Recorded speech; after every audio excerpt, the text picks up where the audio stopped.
Hi guys! Merry Christmas! So ito yung ganap namin kagabi, umakyat kami at meron din kaming sariling table. Ayan si Kumaring Pipay. So nagpaplano kami paano kami mananalo guys kasi every year hindi kami nananalo.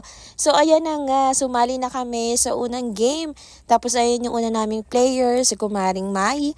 At ayan, for the takbo ang person. Sabi ko galingan nila para naman manalo kami ng baso, ganon. Tapos ayan naman, si Kumaring Pipay naman, o diba? Team Orange kami. Tapos ayan, for the takbo rin ng person. O, partida, nakapaayan. Competitive yarn. Tapos ako na guys, sabi nila ako daw yung pantalo kasi daw sumisilip pa ako sa ibang team. Tapos ayan na nga, for the takbo ang person. Sorry na guys, ganyan lang talaga ako tumakbo. Actually, yan talaga yung kahinaan ko ang pagtakbo. Grabe. Tapos ayan na nga, si Abeng.